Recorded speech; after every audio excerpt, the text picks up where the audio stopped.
Já aconteceu para você de ter um familiar doente, precisando de ajuda médica, você levar para fazer a consulta, começar o tratamento e passar-se os dias e você não vê melhora, ou ainda pior, você vê teu familiar piorar? Já aconteceu isso para você? Por que será que isso acontece? Fica aqui comigo nesse vídeo que eu vou trazer um caso clínico para ilustrar isso daí e de como a gente pode manejar e ter mais sucesso no cuidado com o familiar da gente. É evidente que eu estou falando de quadros psiquiátricos, porque quando você mesmo está doente clinicamente, você tem suas queixas, você busca o atendimento.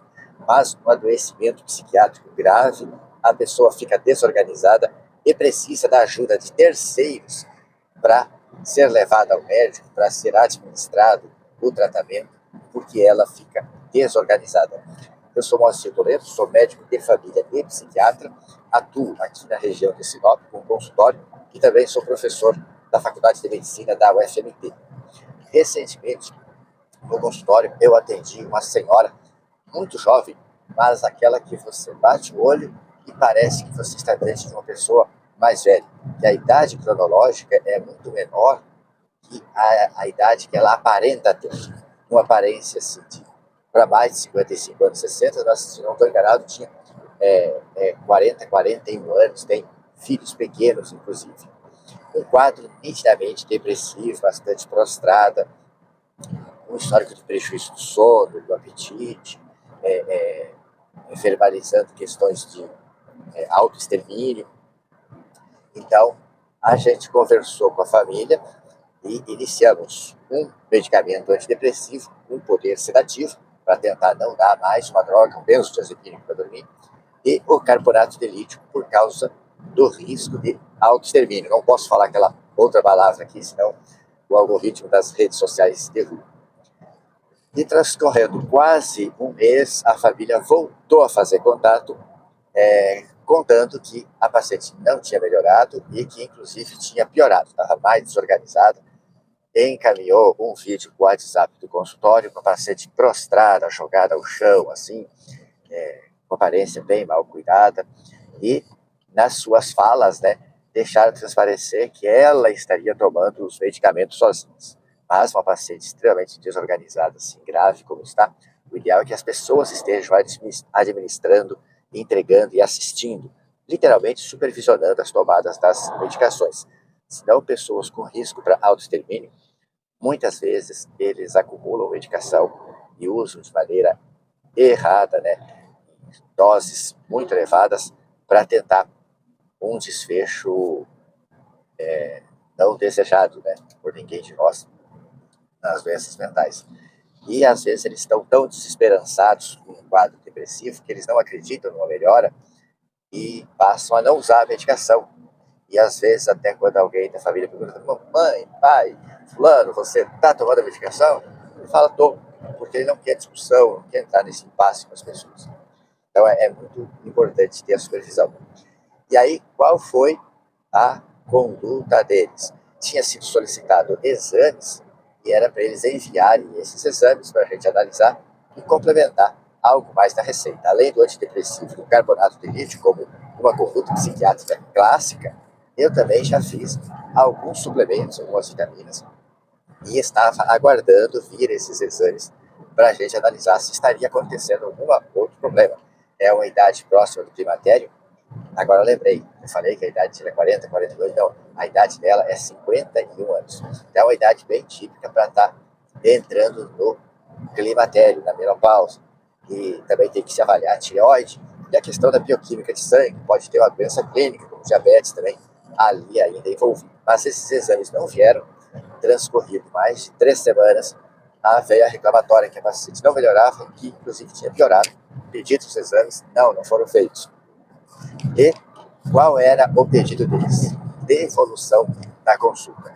Mesmo a gente dizendo, ó, nós estamos aqui, estamos aptos e prontos para receber de novo, reavaliar a paciente, que não transcorreu nenhum mês, a gente não faz retorno de rotina, a gente faz a avaliação dos exames posteriormente à rotina, mas a gente não faz retorno para quando tudo vai muito bem. Mas é lógico que uma paciente vindo a ter uma intercorrência por causa da medicação que a gente fez, seja uma alergia, por exemplo, a paciente evoluiu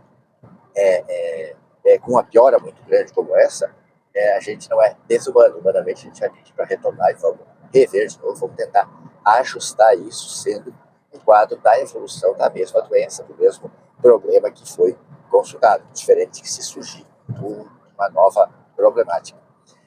E daí eles estavam resistentes, pedindo evolução da consulta, fazendo intimidação, falando que ia para a rede social contar isso, como se a gente estivesse fazendo uma coisa errada. Revisei o prontuário, revisei a conduta. Antes de eles reclamarem novamente, já fiz um áudio, encaminhei explicando, fiz um papel indicando que buscasse um pronto-socorro com a indicação da medicação para se fazer, acrescentando mais uma medicação para o quadro, que aparentemente se tornou uma depressão grave com psicose, então eu incluí um antipsicótico, mas eles continuaram resistentes, acharam um absurdo a indicação de internação, mais um caso de preconceito, psicofobia,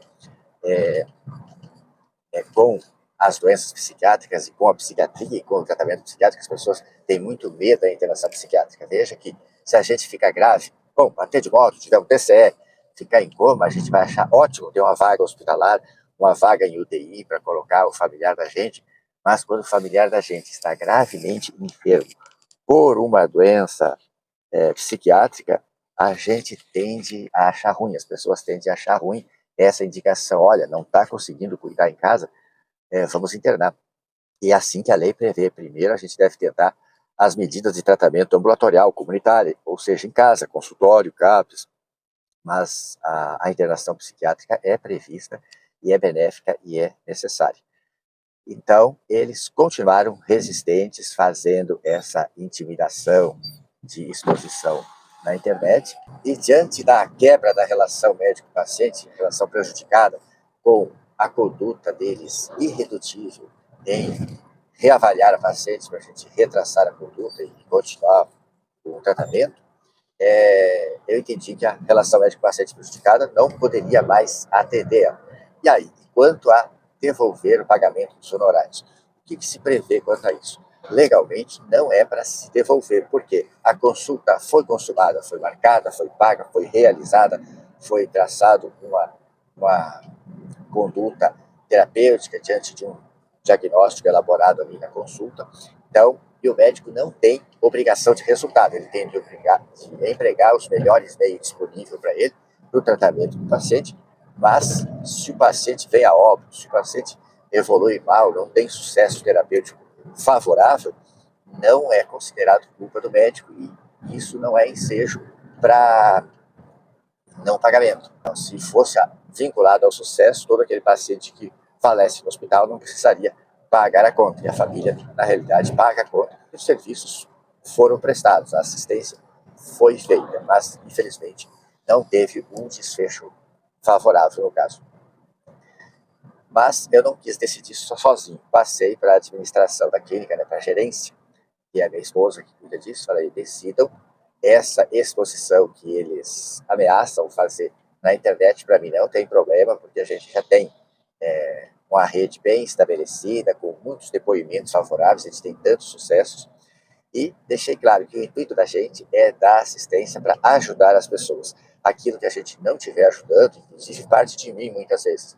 Tenho por hábito, quando eu estou um ano assistindo o paciente e eu não consigo imprimir melhoras nele, as queixas continuam, eu peço para ele, por favor, busca outra opinião, que eu muito provavelmente não estou conseguindo enxergar o que eu preciso enxergar, e eu posso estar muito apegado, apaixonado à minha impressão diagnóstica, às minhas condutas, e não estou sabendo fazer as melhores escolhas para você. Então, de repente, você vai em outro profissional, conta a tua história de novo, é reexaminado, e vocês poderão ter uma felicidade maior nessa relação aqui.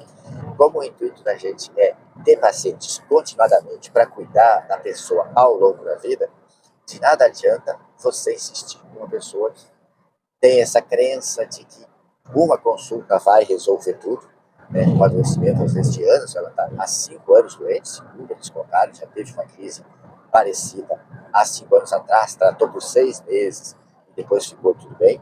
Quer dizer, eles têm uma crença arraigada na família de que o tratamento seria temporário, e a gente sabe que nenhuma das doenças psiquiátricas dá essa chance para a gente de fazer um único tratamento de poucos meses e ficar tudo bem. Geralmente requer um tratamento a longo prazo, se não por toda a vida. E eles estavam muito resistentes e, de certa forma, já se tornando grosseiros, sendo ofensivos em suas palavras para com a secretária. Então, com certeza, não vamos mais atender, deixa bloqueado o prontuário, esse prontuário, tudo que a gente forneceu de orientações quanto ao uso do pronto-socorro, o acréscimo de medicação, o laudo demonstrando a necessidade de internação, já foi enviado para eles via online com assinatura digital. Eles podem fazer o melhor uso possível de tudo isso que eles têm, mas cortemos a relação médico-paciente e a administração, a gerência decide se devolve. Não, eu não quero saber, porque quanto menos eu souber, enquanto médico, da questão emocional, dos desfechos ruins que teve com a recepção, o pagamento, o não pagamento, etc., é melhor não transferir para mim, para eu poder sentar com a pessoa no consultório e atender as queixas dela, ouvir ela e compreender os problemas dela, me abstendo de se houve reclamação do pagamento na recepção, se faltou o pagamento, se a pessoa pediu desconto, etc. Eu tenho que entender muito, minha conduta vai ser muito melhor se eu entender que aquela pessoa que buscou a minha consulta, ela enxerga valor no serviço da gente e pediu, marcou, ela buscou o atendimento da gente, e assim existe muito mais confiança. Às vezes, se a recepção me passar o histórico de que o paciente não queria consultar, foi resistente, etc., isso já pode deixar a gente, às vezes, um pouco de pé atrás, com algum receio, e a gente não ser, às vezes, tão amistoso na conversa, na coleta dos dados, porque a gente já foi avisado de que o paciente está com resistências para com a consulta. E aí, o que vocês me contam? Já aconteceu isso com vocês, de ter que mudar de médico, porque não deu boa relação médico-paciente? Você pensava que uma consulta consegue resolver tudo, ou consegue entender que muitas vezes precisa de um acompanhamento a mais longo prazo, vendo os desdobramentos que se dá com as primeiras condutas, isso vai sendo mudado, muitas vezes a gente sente até necessidade de revisar o diagnóstico? E me diga aqui no comentário, o que você acha? Dever seria devolver o pagamento ou não? Devolver o pagamento ajudaria essa família? Ou talvez a longo prazo complicaria mais ela, porque ela reforçaria nela essa crença equivocada de que o médico tem obrigação de resultado, ou de que uma consulta tem por obrigação resolver todo o problema do paciente? Me conta aqui na área pertinente nos comentários. Muito obrigado.